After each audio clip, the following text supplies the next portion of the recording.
저도 목회자지만 오늘 말씀을 보면 참 많이 부끄러워집니다.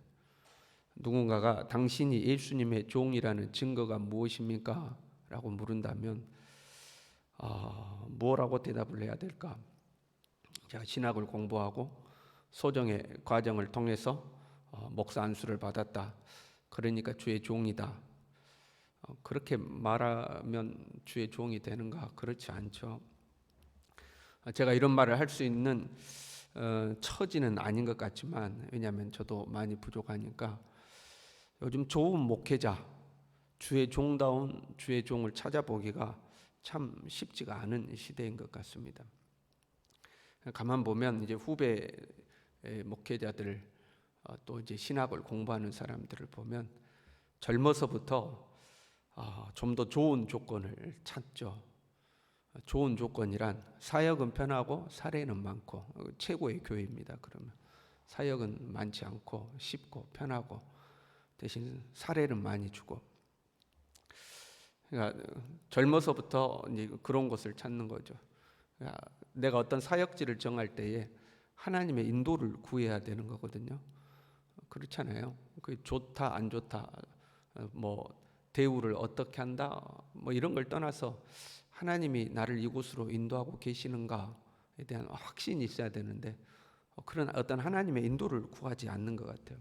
신학교에 가면 졸업식 때마다 부르는 찬양이 아골골잘 빈들에도 복음 들고 가오리다, 그 찬양 부르거든요. 졸업식 때마다 그 부릅니다. 부름받아 나서니 뭐 어디든지 가오리다. 지금은 어쩐가 모르겠어요. 우리 때는 졸업식 때마다 그 찬양을 불렀습니다. 근데 찬양 부르고 나서는 이제 조건을 따지는 거죠. 그 아골골짝이라는 데가 도대체 어느 곳이냐 하고 조건을 따지죠. 거기 가면 나를 어떻게 대우해 줄 것이냐, 거기 가면 내가 얼마나 편할 것이냐, 내 이름이 얼마나 돋보일 것이냐, 이제 이런 걸 따지는 거죠. 그 신학교 들어가면 1학년 들어가면서부터 서로 호칭이 전도사님입니다. 신학교 이제 고등학교 졸업하고 신학교 딱 들어가잖아요. 그럼 학교에서 자기들끼리 서로 전도사님 하고 부릅니다. 처음에는 그것이 참 어색하더라고요. 학교 가자마자 전도사님 이래 나보고 서로 전도사님 하고 불러요.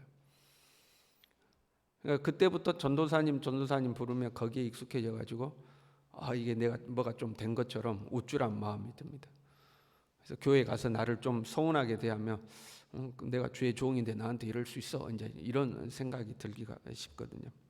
대우받고 대접받으려고 하는 마음들이 생기죠. 내가 신학교 다니고 전도사라고 목사라고 호칭을 일컬어지고 뭐 신학을 공부하고 목사 안수 받았다, 그래서 주의 종인가? 그렇지 않죠. 그게 주의 종이라는 증거는 아닙니다. 종이라면 주인이 있다는 거 아닙니까? 그렇잖아요. 종이다 그럼 주인이 있는 거죠. 주의 종이다 그러면 주인이 주님이죠. 예수님이 우리의 주인인 거죠. 종이라면 주인의 명령에 순종하는 삶이 있어야 되죠. 그래야 종이죠. 그렇지 않습니까? 주인이 명하시는 대로 순종해야 종인 거죠. 서로 그 길이 고난의 길이라 할지라도 주인이 명하면 순종해야 되는 거죠. 그게 종이라는 증거가 됩니다. 바울은 지금 거짓 교사건에 대해서 계속해서 책망을 이어가고 있어요. 자기가 좀 어리석어 보여도 자기 자랑을 하겠다고 이야기합니다. 원래 그 이제 주님의 뜻은 아니라고 이야기하죠. 내가 말하는 것은 주를 따라하는 말이 아니요, 이렇게 돼 있지 않습니까?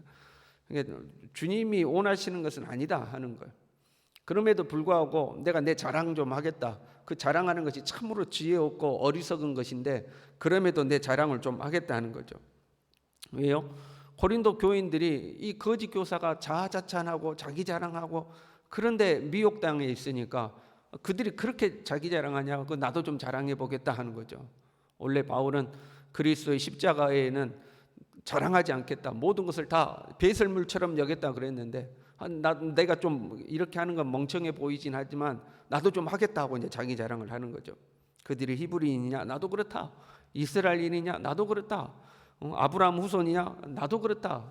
그들이 그리스도의 일꾼이냐? 정신없는 말을 하거냐. 일꾼도 아닌데 일꾼이라고 한다는 거예요. 정신없는 말을 하거니와 나는 더욱 그러하다. 그러면 내가 진짜 주님의 일꾼, 주님의 사도, 주님의 종인 증거가 무엇이냐? 그 다음 이야기를 하는 거죠. 내가 수고를 넘치도록 하였다는 거예요. 그 주님을 위한 삶, 주님을 위하여 수고하고 고생한 삶이 나에게 있다는 거죠. 주인이 내게 명하셨을 때 그 주인에게 순종하는 삶, 그 길이 고난의 길이고 고생의 길이지만 순종하는 삶이 나에게 있다. 그것이 내가 주의 종이라는 증거다 하는 거죠. 내가 수고를 넘치도록 했어요. 옥에 갇히기도 더 많이 하고 매도 수없이 맞고 여러 번 죽을 뻔하였다. 그 여러 번 죽을 뻔했던 이야기를 이어가죠. 40에 하나 감암매를 5번 맞았으며, 유대 사이에서는 죄 지은 사람에게 때릴 수 있는 매의 최대 수가 40입니다. 그런데 혹시 때리다가 숫자를 잘못 쓸 수 있잖아요. 그래서 혹시 율법을 어길까 봐, 실수할까 봐 하나를 빼고 때린 겁니다. 그걸 5번 맞았다는 거예요. 3번 태장으로 맞고, 태장은 이제 로마식의 매질입니다. 한 번 돌로 맞고, 유대인들은 어느 때 돌로 맞아요? 신성모독이라고 해서 저거는 죽여야 된다 싶을 때 돌을 들어 치는 거죠. 그 돌에 맞아 죽고, 그 돌 던질 때 여러분 우리가 뭐 주먹만한 돌을 던지는 게 아니고 자기 머리만한 돌을 들어서 쳤다고 그래요. 그러니까 참 무시무시한 일이죠. 3번 파선했고 일주야를 뱃속에서 견뎠다 하는 거. 그 죽을 고비들을 넘겼다. 그 외에도 각종 위험이 있었죠. 강의 위험, 강도 위험, 동족의 위험, 이방인의 위험, 시내의 위험, 광야의 위험, 바다의 위험, 거짓 형제의 위험. 자연 환경의 위험이 아니면 사람들로부터 당하는 위험들이죠. 수고하고 예수고 자지 못하고 줄이고 목마르고 굶고 춥고 헐벗었다. 그것에다가 더해서 무엇보다도 교회에 대한 심리적인 압박감, 중압감, 항상 교회에 대한 이 불안감, 교회를 어떻게 해야 되냐는 그 심리적 중압감이 있었다 하는 거죠.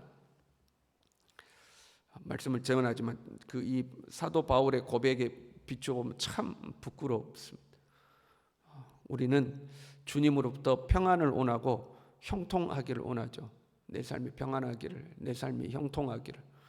그런데 우리가 하나님의 사람이라는 증거는 그 평안함과 형통함이 있지 않고, 예수 믿어서 평안합니다, 예수 믿어서 형통합니다, 거기에 있지 않고 고난에 있다는 겁니다. 주를 위하여 내가 얼마나 고난받았는가 하는 거죠. 주를 위하여 내가 얼마나 고생해 있는가 하는 거죠. 여러분, 우리가 주님을 위한 고생이 있어야 돼요. 내가 예수 그리스도의 흔적이 있다고 고백하잖아요.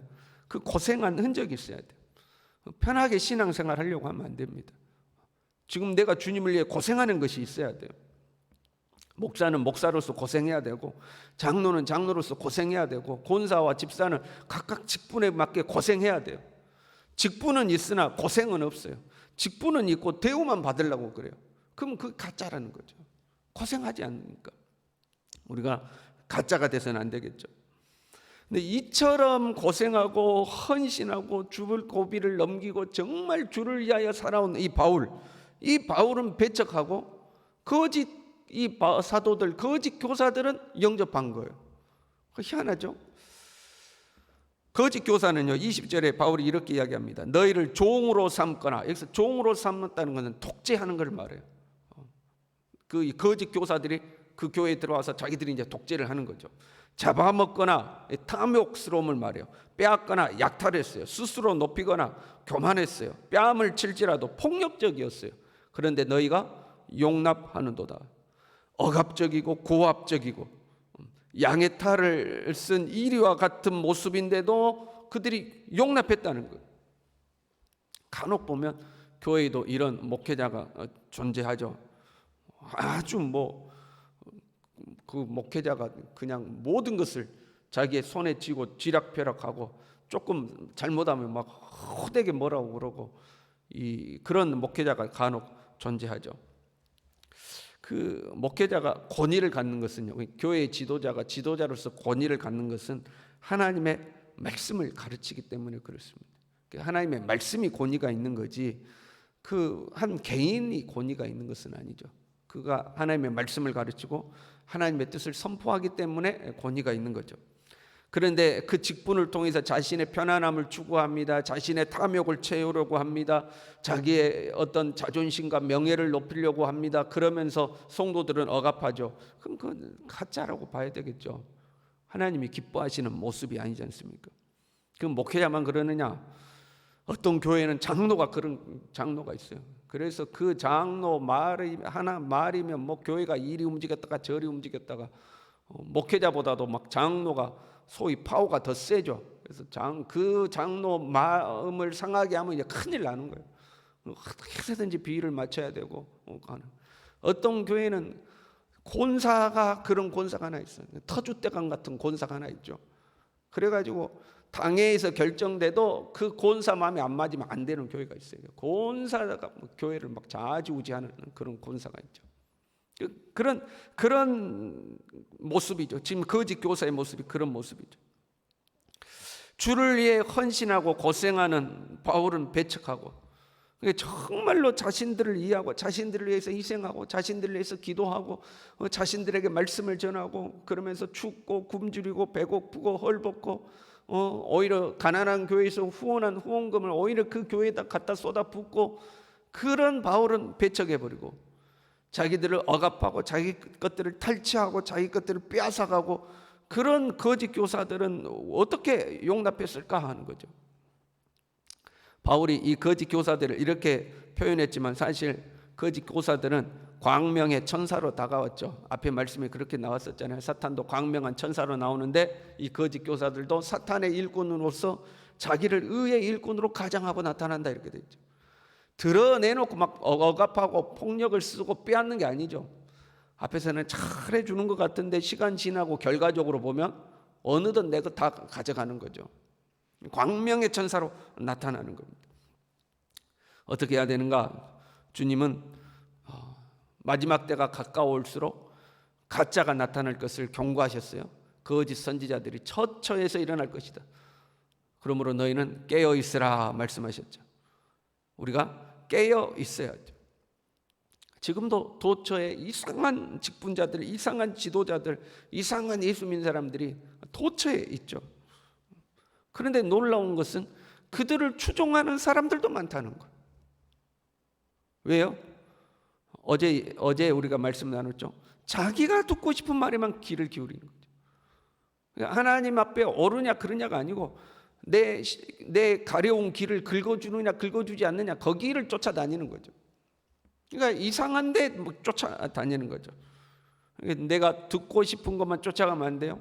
우리는 주의 종이니까 주인이 나에게 뭐라고 명하시는가, 그것이 때로 내 가슴을 후려 파는 말씀이라 할지라도, 그것이 나를 고난의 현장으로 밀어넣는 말씀이라 할지라도 주인의 말씀에 겸손하게 귀를 기울일 줄 알아야 되죠. 또한 더 나아가서요, 우리가 예수님을 믿으면서 나의 편안함, 나의 부요함, 나의 즐거움만을 추구하면 안 되는, 그러면 속게 되어 있어요. 주님의 종으로서 누리는 복이 분명히 우리에게 있어요.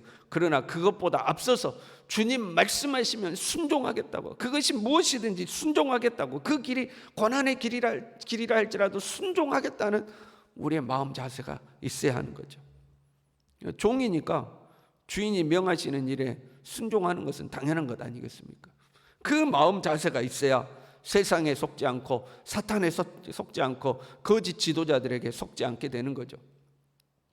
저도 마찬가지고 여러분도 마찬가지고 주님 앞에 우리가 다시 한번 마음의 허리띠를 동여매고 깨어있기를 소망합니다. 편안한 삶에, 편안한 신앙에 익숙해지는 것이 아니라 주를 위하여 고생하는 신앙, 우리가 이 주의 종의 길을 걸어갈 수 있기를 간절히 바랍니다. 기도하겠습니다. 하나님 아버지,